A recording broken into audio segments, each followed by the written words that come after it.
Bonjour à tous. Aujourd'hui, on va s'intéresser à une figure qui est en train de façonner notre avenir, Elon Musk. Mais on ne va pas parler que de l'homme, on va surtout explorer l'écosystème. Ouais, l'écosystème incroyable d'entreprises qu'il a monté pour s'attaquer à certains des plus grands défis de notre temps. Bon, on commence fort. La comparaison, elle est presque inévitable, non? On entend partout qu'Elon Musk, c'est un peu le vrai Tony Stark, qui aurait même inspiré le personnage d'Iron Man. Et il faut dire que l'image lui colle à la peau. Cette personnalité plus grande que nature, cette éthique de travail. On parle de 18 heures par jour consacrées à ses projets. C'est juste fou. Mais alors, qui est vraiment l'homme derrière le mythe? Eh bien, il est né en Afrique du Sud, plus tard il a obtenu la nationalité canadienne, puis américaine. Et aujourd'hui, bien sûr, il est à la tête de certaines des boîtes les plus surveillées de la planète. On pense évidemment à ses rôles de PDG chez SpaceX et Tesla. Parce qu'avant les fusées, avant les voitures électriques, eh bien tout a commencé en ligne, dans le monde du numérique. C'est sa première grande aventure entrepreneuriale qui va vraiment poser les fondations, l'argent et la stratégie pour tout ce qui va arriver après. Et l'ascension, elle a été fulgurante, vraiment. Regardez, tout part en mars 99. Musk fonde X.com. À peine un an plus tard, X.com rachète une boîte qui s'appelle Confinity et qui détient un petit service nommé PayPal. Le succès est immédiat, si bien qu'en 2001, toute l'entreprise est renommée PayPal. Et là, c'est le tournant. En octobre 2002, eBay arrive et met sur la table 1,5 milliard de dollars pour tout racheter.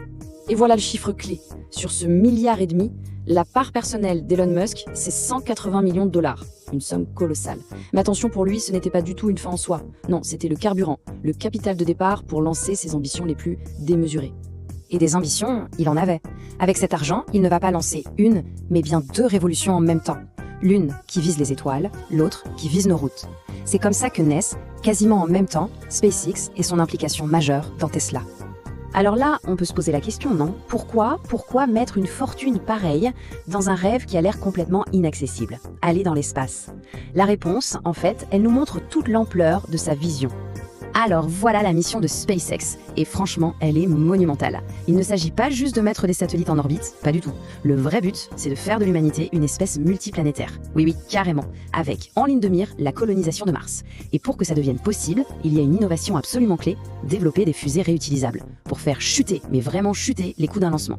Et impossible de parler de SpaceX sans évoquer ce moment iconique. On s'en souvient forcément. 2018, le premier vol de la fusée Falcon Heavy, avec à son bord une Tesla Roadster rouge. Un coup de pub, un coup de génie marketing absolument incroyable qui a propulsé ces deux boîtes sur le devant de la scène mondiale.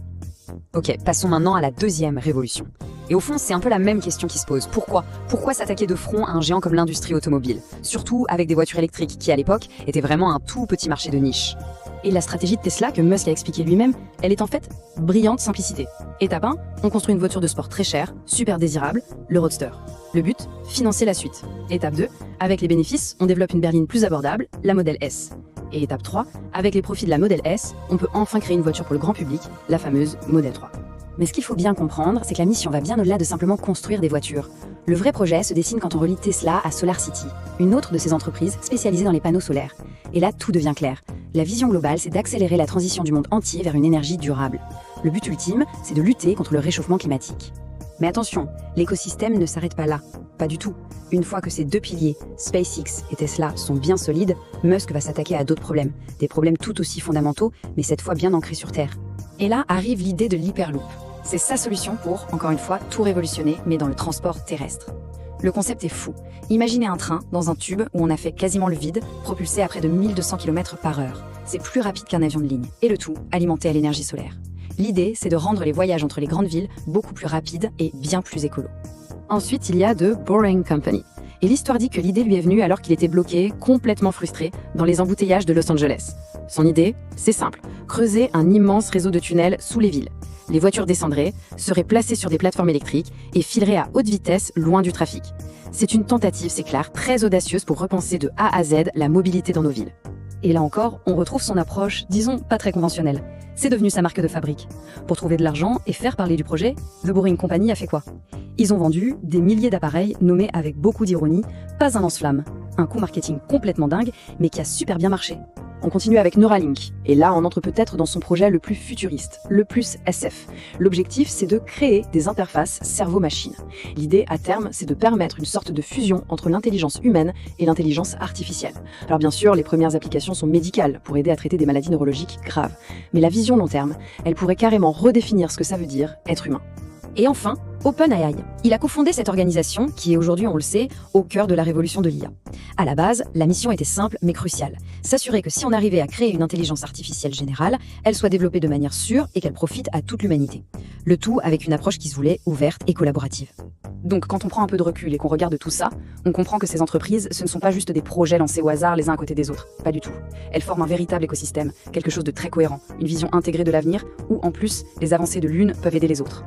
Ce tableau, finalement, il résume parfaitement la situation. On a SpaceX, dont la mission est de nous rendre multiplanétaires, on a Tesla pour accélérer la transition énergétique, The Boring Company pour en finir avec les embouteillages, et Neuralink pour connecter nos cerveaux à la machine. Chacune de ces boîtes s'attaque, à sa manière, à un des grands piliers de notre civilisation. Et tout ça, ça nous amène à une question finale, une question essentielle. Elon Musk, c'est qui au fond? Un architecte visionnaire qui est en train de poser, brique par brique, les fondations de notre avenir?